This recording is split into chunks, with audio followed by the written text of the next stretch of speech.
that time of the year again. Fall is right around the corner, winter is coming, and it's time to complete your CCCPA recertification. I'm going to walk you through how I took the last 3 years of attending CE events, online conferences, and rounds, and use those to complete my CE tracking log and submit it for recertification. Hi, my name is Luke. I'm a pathologist assistant working in Western Canada, and the end of 2021 marks the end of my first certification cycle with the CCCPA. I got this recertification email reminder this summer, and I figure it's time to get this filled out and sent in so I still have a job next year. One thing to note, because of the effects of COVID in 2020, this recertification email also includes an exception for this recertification cycle, and that is within this cycle, members are not required to obtain 15 credits in each year of the cycle. Before we go any further, you're going to need all your CE certificates from the last 3 years. These certificates should have your name, the event name or title, the date it was completed on, and how many CE hours you received for attending the event. So now that we've collected those, let's start off by opening that reminder email from the CCCPA. We can come down to this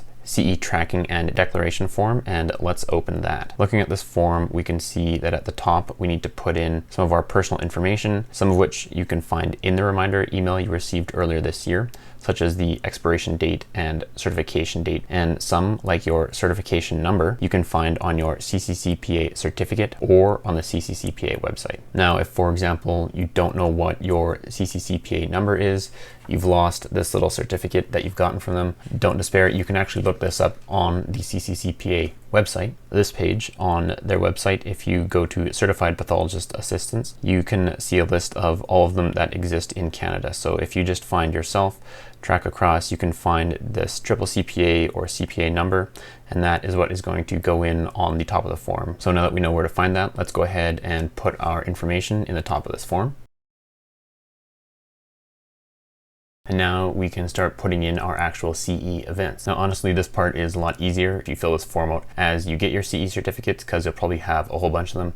I didn't do that, so I had to go through, gather them all up. And again, we're looking for the name or title of the CE event, the date it took place, and how many hours you actually received. With that, I'm going to start filling out this first box. The thing we're going to enter is just the title for a rounds that I attended, as well as the completion date. Now, the next thing to do is to select the activity type. This CE event is from attending rounds, so it helpfully falls under the attending rounds category.